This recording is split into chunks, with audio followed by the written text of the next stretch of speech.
नमस्कार दोस्तों समय समय पर आप देखते होंगे कि तमिलनाडु के अंदर जो रीजनलिज्म है, जो नेशनल वर्सेस रीजनलिज्म का मुद्दा है, वो सामने आ जाता है। अभी हुआ क्या कि जो एक्टर जोसेफ विजय हैं, उन्होंने चीफ मिनिस्टर के पद पर शपथ लिया, लेकिन ओथ सेरेमनी के दौरान यहाँ पर जिस सीक्वेंस में सॉन्ग्स प्ले किए गए, चाहे वो नेशनल एंथम हो, जनगण मन हो, या फिर जो तमिलनाडु का स्टेट सॉन्ग है, तो उसको लेकर काफी बड़ी बहस छिड़ गई। आप देख सकते हो यहाँ पर play Tamil song before Vande Mataram row over national song at TV K chief Vijay swearing in escalate. इसको थोड़ा सा हमें डिटेल में समझने की जरूरत है कि जो डीएमके पार्टी है वो क्यों यहाँ पर नाखुश है, वो यहाँ पर क्यों एक्टर विजय को क्रिटिसाइज कर रही है।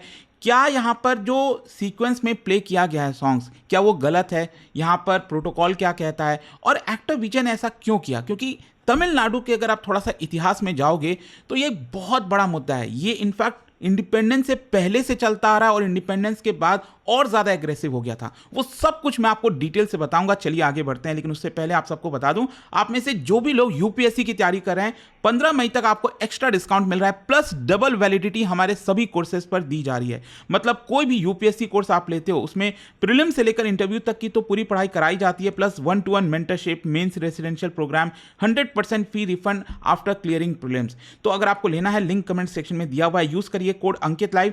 कोई भी अगर आपको डाउट है, प्रॉब्लम है बैच से रिलेटेड, इस फोन नंबर पर कॉल कर लीजिए, मेरी टीम आपको गाइड कर देगी। चलिए शुरुआत करते हैं। सबसे पहले देखते हैं कि सेरेमनी में हुआ क्या। जैसा कि आप सब जानती हैं, यहाँ पर टीवी के जो चीफ हैं एक्टर विजय, और देखिए बहुत बड़ा बदलाव हुआ है, क्योंकि इतने दशकों से अगर आप देखोगे, या तो डीएमके पावर में होती थी या फिर एआईडीएमके पावर में होती थी। खैर जो भी है, यहाँ पर चेन्नई में ओथ स्वेरिंग इन सेरेमनी हुआ, और इस सेरेमनी के दौरान यहाँ पर जो सॉन्ग्स प्ले किए गए जिस सीक्वेंस में, इसमें ध्यान दीजिएगा, सबसे पहले प्ले किया गया वंदे मातरम, फिर उसके बाद इंडियन नेशनल जो एंथम है हमारा जनगण मन, और उसके बाद जो है तमिलनाडु का स्टेट सॉन्ग है तमिल थाई वजतू, ये यहाँ पर प्ले किया जाता है। और इसके जस्ट बाद यहाँ पर आउटरीच ट्रिगर होता है। डीएमके के लीडर्स हों, द्रविडियन इंटेलेक्चुअल्स हों, तमिल कल्चरल एक्टिविस्ट हैं, वो यहां पर नाखुश थे। क्यों? क्योंकि ट्रेडिशनली अगर आप देखोगे, तमिलनाडु गवर्नमेंट के जब भी कोई फंक्शंस होते हैं, उसमें सबसे पहले तमिल थाई वजतू यहां पर प्ले होता था। लेकिन पहली बार शायद ऐसा आप देखने को मिल रहा है रिसेंट इतिहास में कि यहां पर पहले वंदे मातरम, फिर जनगण मन, और उसके बाद तमिल थाई वजतू। मतलब द्रविडियन पॉलिटिक्स की अगर हम बात करें, मतलब तमिल आइडेंटिटी को नॉर्मली क्या है, नेशनल सिंबल से भी ऊपर रखा जाता है।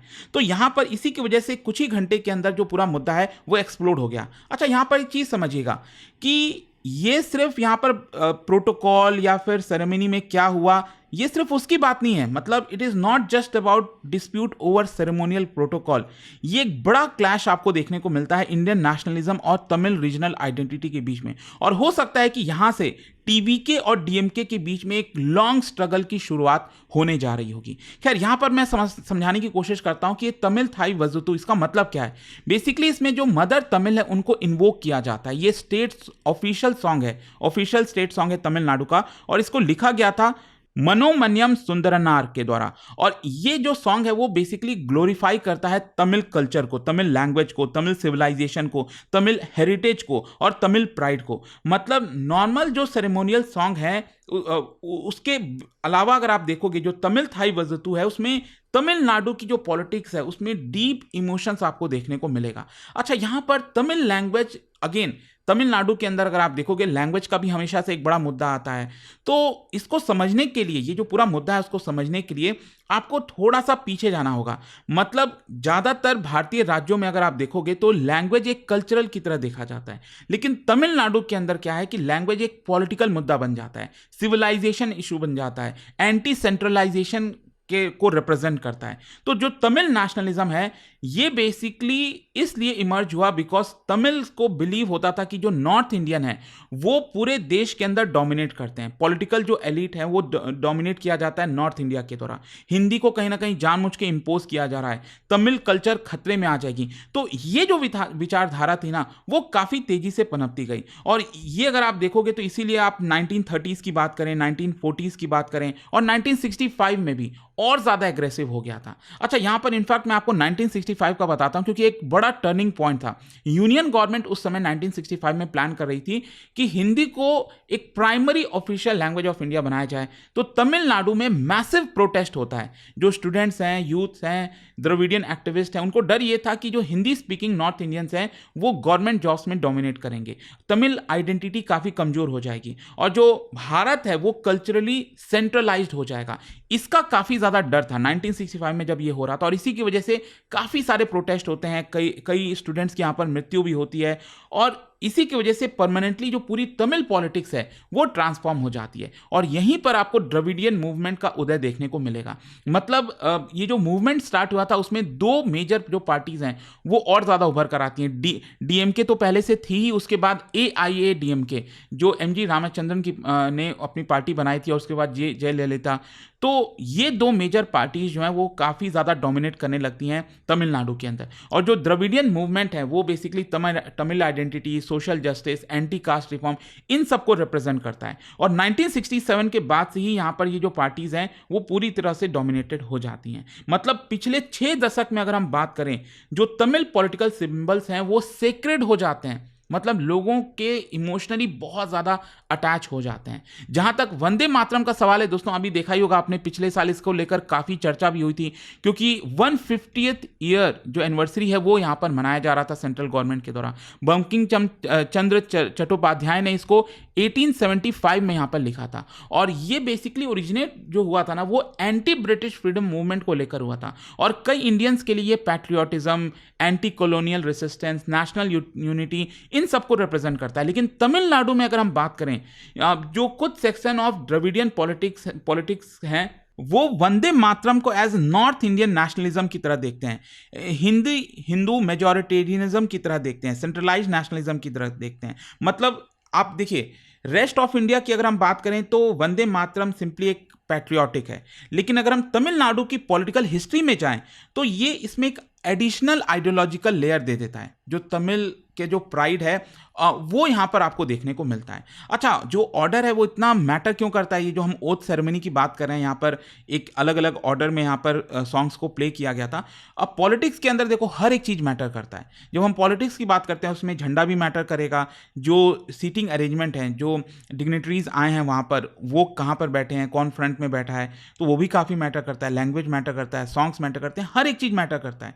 तो यहाँ पर ऑब्वियस सी बात है, जो सेरेमोनियल सॉन्ग्स हैं वो दिखाता है कि किसी आइडेंटिटी पहले आती है। तो इसी की वजह से जो डीएमके सपोर्टर्स हैं उनका यह मानना था कि वंदे मातरम पहले हुआ, फिर नेशनल एंथम, फिर तमिल एंथम थर्ड।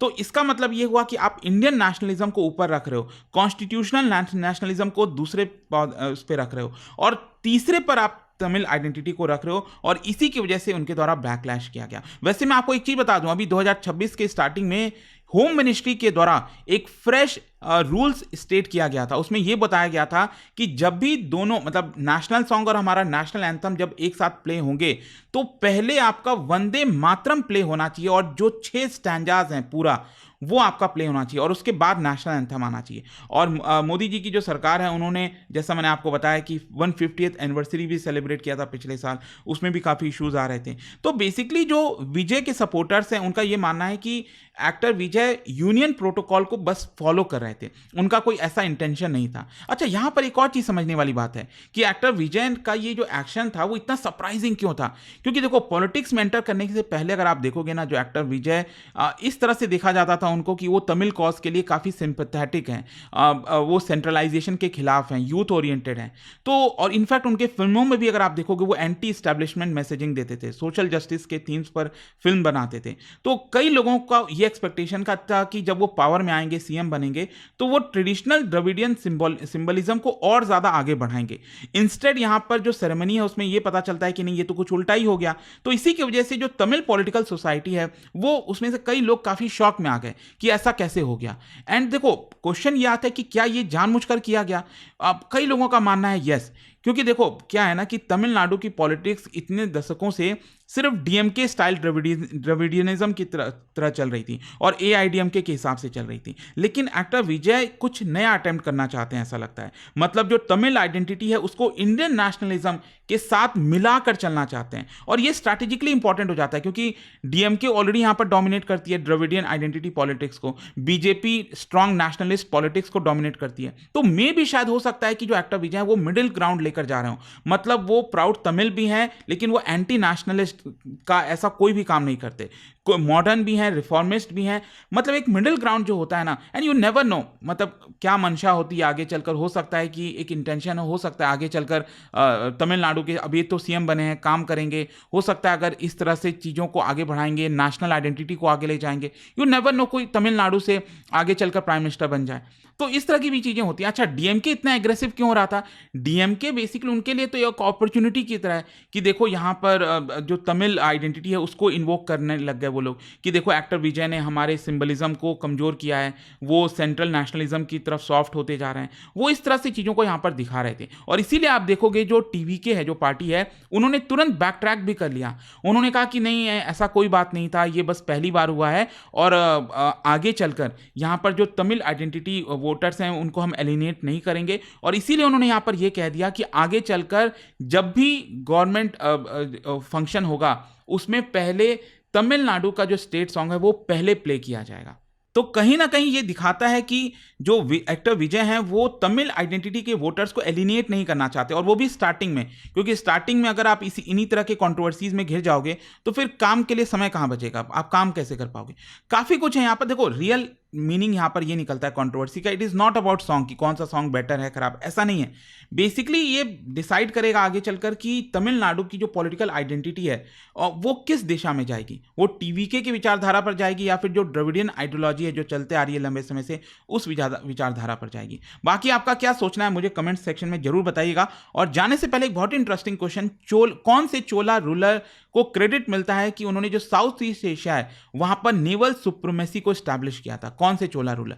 और इसका राइट आंसर आप सब जानते हैं, मेरे इंस्टाग्राम पर तो मिलेगा ही, वहां पर अगर आप नहीं हो कोई बात नहीं, टेलीग्राम से ले सकते हैं इसका सही उत्तर। और दोस्तों जैसा मैंने आपको बताया, अगर आप यूपीएससी की तैयारी कर रहे हैं, कोई भी बैच चाहते हैं, आपको बस यूज करना है ये कोड अंकित लाइव। अभी क्या है 50% flat discount plus double validity सभी कोर्सेज पर आपको मिल जाएगी। और हमारे जो कोर्सेज होते हैं दोस्तों उसमें 1000+ आवर्स की live classes, prelims mains interview सब कुछ की तैयारी, 1-to-1 mentorship, mains residential programme, 100% fee refund, सब कुछ आपको मिलता है। और ये फोन नंबर है, कोई डाउट है प्रॉब्लम है इस पर कॉल कर लीजिए, मेरी टीम आपको गाइड कर देगी। स्टडी IQ IAS, आपका सिलेक्शन हमारा मिशन।